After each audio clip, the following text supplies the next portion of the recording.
Imaginen la siguiente escena. Eh, una situación que parece completamente cotidiana, digamos algo muy mundano. Ujú. Es fin de semana y alguien decide ir a esa cabaña en el bosque que pues ha estado cerrada durante todo el invierno. O tal vez es un escenario mucho más urbano. Claro, como simplemente abrir el viejo cobertizo del jardín que no se ha tocado en meses. Exacto. Se gira la llave, se abre la pesada puerta y lo primero que se nota es ese olor a encierro, ¿no?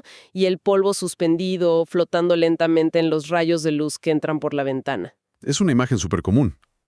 Y el instinto inmediato, o sea, la reacción lógica de cualquier persona, es agarrar una escoba o tal vez conectar una aspiradora y empezar a limpiar para hacer el espacio habitable. Sí, parece la actividad más inofensiva y productiva del mundo. Pero, y aquí viene lo fuerte, revisando los documentos médicos y epidemiológicos que tenemos sobre la mesa para nuestra exploración a fondo de hoy, resulta que esa imagen exacta puede ser el detonante literal de una emergencia vital. ¡Wow! Sí, es la definición perfecta de un enemigo sigiloso. Y lo fascinante aquí es que no estamos hablando de arañas venenosas, ni de serpientes, ni de nada que salte de las sombras para atacar. Estamos hablando de una amenaza completamente invisible que viaja precisamente en ese polvo flotante. Totalmente. Y a menudo cuando se habla de patógenos letales, la cultura popular nos condiciona a pensar en laboratorios de alta seguridad o, no sé, expediciones a selvas impenetrables. Las típicas películas de Hollywood, claro. Exacto. Pero la realidad biológica, como lo detallan estas investigaciones que analizamos, es mucho más terrenal. Nuestro comportamiento cotidiano y el entorno ambiental inmediato son los verdaderos campos de batalla. Bueno, vamos a desempacar esto a fondo, porque la montaña de artículos médicos y reportes de salud pública que hemos estado revisando pinta un cuadro increíble. O sea, un patógeno que puede infiltrarse en el cuerpo humano sin necesidad de un solo rasguño. Me refiero al hantavirus. Ujú, el famoso hantavirus. Y nuestra misión en este análisis profundo es entender exactamente la mecánica de este virus, cómo afecta de manera tan particular a las Américas y llegar al fondo de una paradoja tremenda. La paradoja de la limpieza. Esa misma. ¿Por qué el simple acto de limpiar un espacio puede ser la actividad de mayor riesgo si no se comprende la física de la infección? Pues para empezar a desenredar esto, hay que dejar claro que el término hantavirus es un poco engañoso, si se piensa como una sola cosa. No es un solo virus. No, para nada. No es un patógeno uniforme. Es una familia extensa de virus transmitidos por roedores, y la geografía dicta absolutamente el comportamiento de la infección. O sea, ¿cambia dependiendo del país? Sí, existen diferencias biológicas y clínicas muy drásticas dependiendo de la parte del mundo en la que ocurra el contagio. Y ese punto de la geografía me pareció increíble al leer los reportes. Los hantavirus tienen literalmente pasaportes distintos. Los investigadores los dividen en dos grandes bloques, ¿verdad? Así es, los del viejo mundo y los del nuevo mundo. Por un lado están esos del viejo mundo, que circulan por África, Asia y Europa. Y por otro tenemos los del nuevo mundo, que son los que operan aquí, en las Américas. Es casi como si este virus funcionara como una de esas corporaciones multinacionales gigantes. Es una muy buena forma de verlo. Adaptan su producto, por así decirlo, al mercado local. ¡Wow! Y esta división no es solo para que los científicos clasifiquen cosas en un papel, o sea, dicta el destino clínico del paciente. En Europa y Asia, esa sucursal del viejo mundo causa lo que se conoce médicamente como fiebre hemorrágica con síndrome renal. O FHSR, por sus siglas. Exacto. Y su objetivo principal, al final de la cadena de infección, son los riñones y el sistema vascular de una manera muy específica. Lo cual, leyendo la descripción de la FHSR, suena devastador. Lo es, definitivamente. En los casos severos, el paciente sufre una caída drástica y peligrosa de la presión arterial, una hipotensión profunda, acompañada de trastornos hemorrágicos. Sangrados graves, claro. Sí, y si la infección avanza, los riñones simplemente colapsan bajo el asalto viral. Es una emergencia médica de primer nivel. Pero, volviendo a tu analogía de la corporación multinacional, la variante del Nuevo Mundo descubrió que otra estrategia era más letal. Claro, porque la sucursal de las Américas decidió ignorar los riñones y especializarse en un objetivo completamente distinto, el sistema respiratorio. Según los documentos, aquí causan el síndrome pulmonar por hantavirus, o SPH.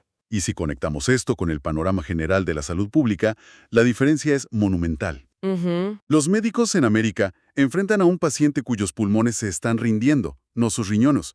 Por eso, gran parte de la literatura médica contemporánea de nuestra región se centra casi exclusivamente en este síndrome, el SCPH. Y me imagino que entender esta separación geográfica es el primer paso para comprender por qué la sintomatología inicial puede ser tan confusa, ¿no? Totalmente. Pero, a ver, aquí hay algo que me genera mucho ruido al revisar los casos clínicos. Si sabemos que en las Américas el virus va directo a los pulmones, ¿por qué los reportes enfatizan una y otra vez que los doctores en las salas de urgencias sufren tanto para identificar el hantavirus de manera temprana? Ah, es una excelente observación. O sea, parece que el diagnóstico oportuno es casi un mito. Ese es, quizá, el mayor reto médico de esta enfermedad. Y todo se reduce a un periodo de incubación que, digamos, desafía el sentido común clínico. Cuando una persona inhala el virus, el reloj comienza a correr, pero a una velocidad exasperantemente lenta. ¿Qué tan lenta? Pues los primeros síntomas pueden manifestarse desde una semana después de la exposición hasta unas increíbles 8 semanas más tarde. Espera, pausa ahí. 8 semanas. Sí, 2 meses completos. Pero si alguien se despierta hoy con fiebre, dolores musculares y escalofríos, su mente repasa lo que hizo el fin de semana pasado, tal vez hace 10 días a lo mucho.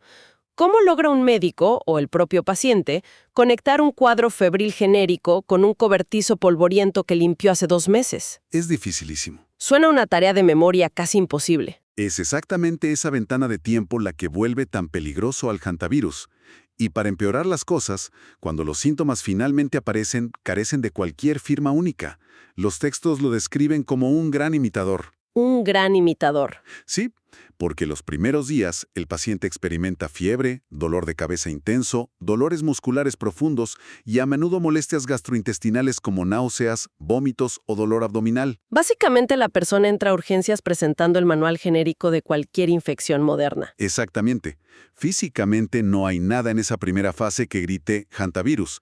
Para un médico de guardia, esos síntomas son virtualmente idénticos a los de una influenza fuerte, COVID-19 o, no sé, una neumonía viral común. Y si pensamos en nuestra región, Claro, si el hospital está en una zona tropical o subtropical de las Américas, el cuadro clínico se traslapa perfectamente con el dengue, la leptospirosis o las etapas iniciales de una sepsis. Buscar el hantavirus en esa etapa es buscar una aguja muy pequeña en un pajar de enfermedades respiratorias y febriles endémicas. entiendo. Entonces el diagnóstico temprano se vuelve casi un interrogatorio policial. Se subraya muchísimo en los artículos que el historial médico detallado no es un mero trámite administrativo, sino una herramienta literal de supervivencia. Así es. El médico tiene que ser un detective y preguntar a qué se dedica, si ha estado en contacto con roedores, si acampó hace un mes o si limpió alguna estructura abandonada. Si esas preguntas no se hacen, el diagnóstico se cae a pedazos. Y el margen para hacer esas preguntas es aterradoramente estrecho, la verdad. Porque una vez que termina esa fase inicial que es tan engañosa y similar a la gripe, la evolución del síndrome pulmonar por hantavirus no es para nada gradual. Se acelera de golpe. Se desploma. El paciente empeora de manera abrupta y violenta.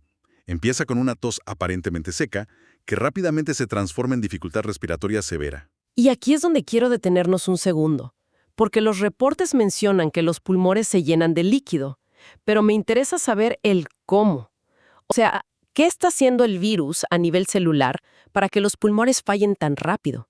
¿Acaso está destruyendo el tejido pulmonar como lo haría, digamos, una bacteria agresiva? Es una excelente pregunta, porque el mecanismo es fascinante y contraintuitivo. El virus en sí no destruye las células de manera masiva. ¿Ah, no? No, lo que hace el halpavirus del Nuevo Mundo es infectar las células endoteliales. Ok, las que recubren los vasos sanguíneos. Exacto, las que recubren el interior de los vasos sanguíneos y los capilares en los pulmones. El patógeno se instala allí sin matar a la célula anfitriona inmediatamente. Entonces, si el virus no está destrozando los vasos sanguíneos, ¿de dónde sale todo ese líquido? El daño principal lo causa el propio sistema inmunológico del paciente. ¡Wow! Fuego amigo. Literalmente. Cuando el cuerpo detecta esta invasión masiva en el endotelio pulmonar, lanza una respuesta inflamatoria brutal. Las células inmunitarias atacan y los vasos sanguíneos, que normalmente son herméticos, se inflaman y se vuelven permeables. Pierden su integridad estructural. Ah, ya veo. Es como si fueran mangueras microscópicas a las que de repente les salen poros. Una analogía perfecta. Los capilares pulmonares empiezan a gotear. El plasma sanguíneo se filtra hacia los alvéolos, que son los pequeños sacos de aire donde ocurre el intercambio de oxígeno. Y se inundan. Sí, en cuestión de horas, el paciente literalmente comienza a ahogarse en sus propios fluidos corporales. Esto causa una caída masiva en la presión arterial y el cuerpo entra en estado de shock cardiogénico. ¡Qué fuerte! Y leí que esto quedó clarísimo durante el famoso brote de 1993. Sí, en la región de Four Corners, en el suroeste de Estados Unidos. Jóvenes atletas y personas completamente sanas llegaban a urgencias con lo que parecía una gripe y en 24 a 48 horas fallecían por insuficiencia respiratoria aguda. ¡Qué tragedia! Fue ese brote el que puso al hantavirus del Nuevo Mundo en el radar de la epidemiología moderna. Es un nivel de letalidad que asusta de verdad, especialmente cuando pensamos en cómo inicia todo. Lo que nos lleva a la mecánica del contagio original. Y aquí es donde se pone realmente interesante, porque si la enfermedad es tan grave y es tan difícil de identificar a tiempo, tenemos que diseccionar exactamente cómo ocurre esa primera exposición que la gente olvida. Claro. Porque cuando se habla de enfermedades transmitidas por roedores, la mente inmediatamente piensa en mordeduras, ¿no? Como la rabia o algo similar. Es la asociación lógica pero estadísticamente incorrecta para este patógeno. Aunque las fuentes médicas señalan que la infección por la mordedura de un roedor infectado es biológicamente posible, o sea, pasa, es una rareza absoluta. La verdadera vía de transmisión es ambiental y aerotransportada. El virus no requiere contacto directo con el animal. Aquí es donde la idea de un enemigo invisible cobra todo su sentido. La amenaza principal no requiere de dientes, requiere simplemente de respirar en el lugar equivocado. El virus entra al cuerpo por la inhalación de partículas microscópicas contaminadas con la orina, las heces o la saliva de estos roedores. A este fenómeno se le conoce como aerosolización. Es un proceso físico fundamental para la viabilidad de este patógeno en el entorno.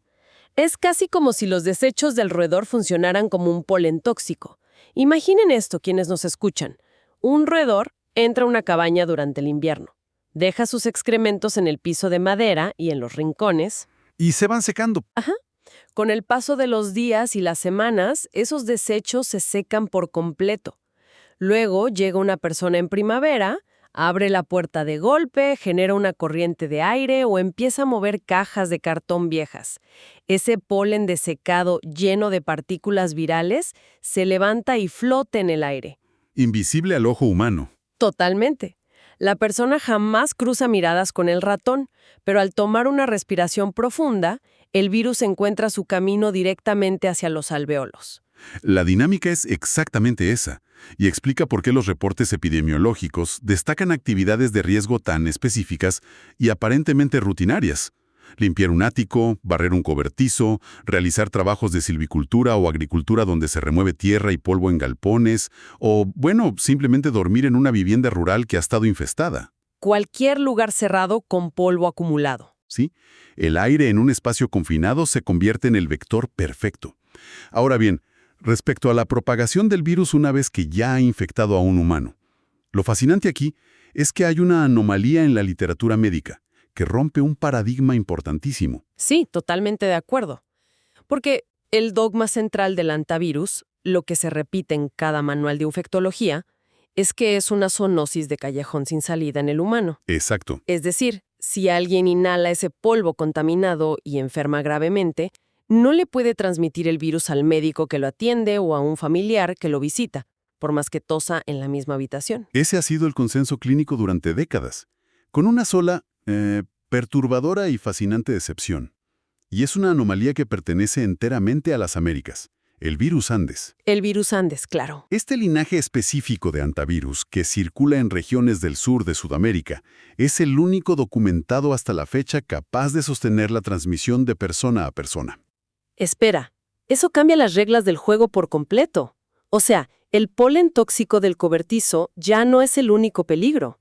Si el virus Andes está involucrado, el peligro puede venir del propio paciente. Es un salto evolutivo monumental para un patógeno de este tipo. Sin embargo, los epidemiólogos han sido muy cuidadosos en matizar cómo ocurre este contagio humano a humano. No funciona como el sarampión o la gripe estacional, donde un estornudo en un autobús puede infectar a decenas de desconocidos. Menos mal. Sí, los brotes estudiados de virus Andes muestran que la transmisión secundaria requiere de un contacto estrecho y prolongado. ¿Y a qué se refieren médicamente con contacto estrecho en este contexto? Hablamos de interacciones de alta intimidad y exposición constante. Personas que conviven bajo el mismo techo, que comparten cama, o el personal de salud que realiza procedimientos médicos invasivos sin el equipo de protección adecuado. Tienen que estar muy cerca. Así es. Además, la evidencia sugiere fuertemente que este contagio secundario ocurre casi exclusivamente durante la fase inicial de la enfermedad. Esa primera ventana donde los síntomas son similares a los de la gripe, porque es cuando la carga viral en el cuerpo del paciente alcanza su punto máximo. Tiene muchísimo sentido. Y sabiendo que el aire en espacios cerrados es la amenaza principal, e incluso el contacto muy cercano, en estos casos excepcionales del virus Andes, pues llegamos a un punto vital, que es la prevención. La mejor arma que tenemos. Sí, porque al revisar los protocolos de contención y limpieza de estos patógenos, nos topamos con una regla de oro que desafía por completo el sentido común de cualquier persona acostumbrada a realizar labores domésticas.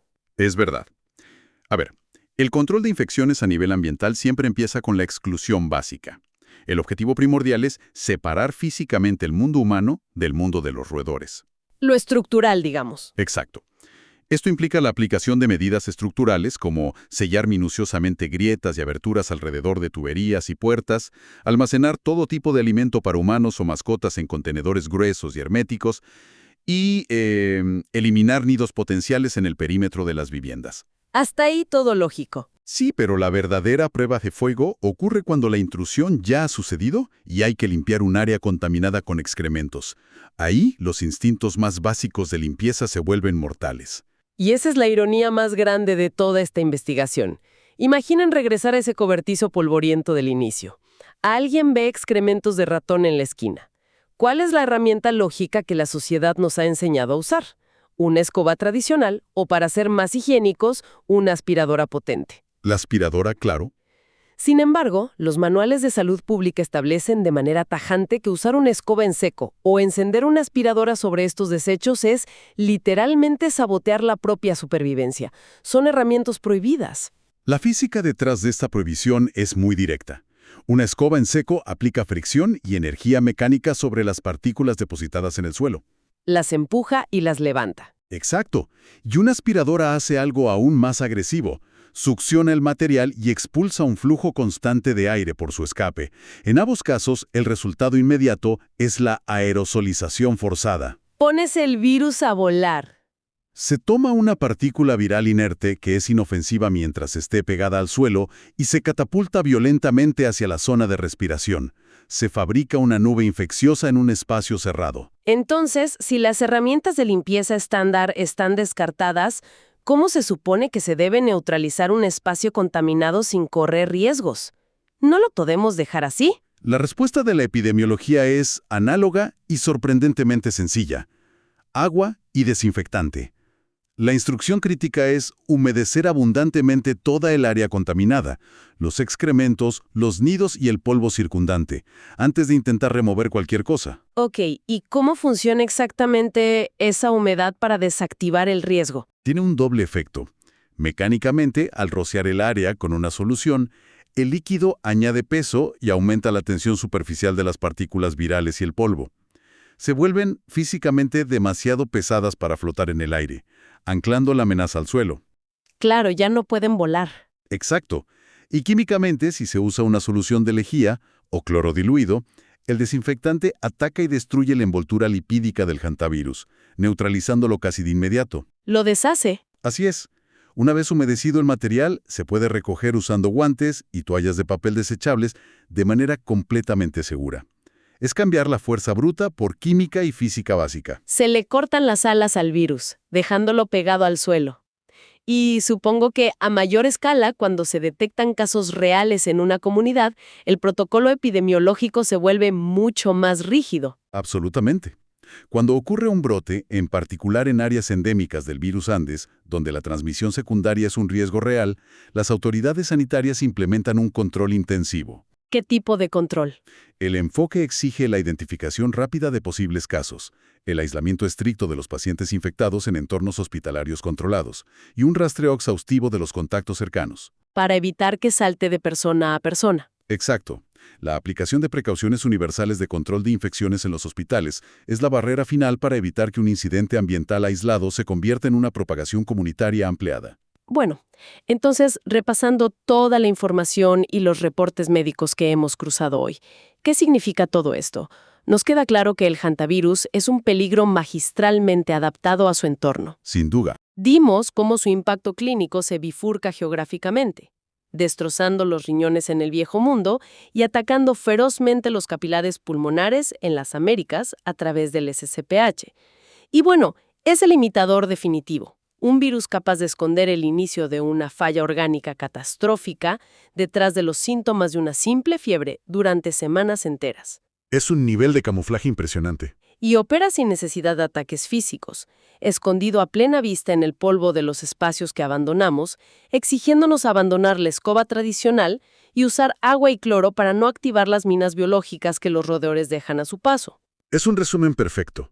Y toda esta evidencia biológica, de hecho, esto plantea una pregunta importante y una reflexión final bastante profunda, especialmente si nos detenemos a pensar en la singularidad del virus Andes circulando en América del Sur. A ver, cuéntame. Si un patógeno que ha evolucionado durante milenios para depender exclusivamente del entorno ambiental y de los roedores para su transmisión, logra repentinamente cruzar la barrera biológica y transmitirse de ser humano a ser humano, ¿qué nos dice eso sobre la inmensa y silenciosa capacidad de adaptación del mundo microscópico? ¡Wow! Es una pregunta fuerte. Deja planteada una idea inquietante. La línea que separa a una infección aislada en una cabaña rural de una amenaza capaz de transmitirse dentro de una comunidad humana es mucho más frágil, dinámica y permeable de lo que nuestra ilusión de seguridad nos permite ver. Una perspectiva que sin duda invita a repensar nuestra posición frente al entorno. Es un recordatorio fascinante de que la naturaleza microscópica no es estática, está en constante movimiento. Así es. Y a nivel sumamente práctico, es el mejor argumento posible para buscar siempre una botella rociadora con desinfectante la próxima vez que haya que abrir las puertas de un lugar que ha estado cerrado por meses. Porque frente a amenazas invisibles, el conocimiento y un poco de humedad son, al final del día, las mejores herramientas de supervivencia.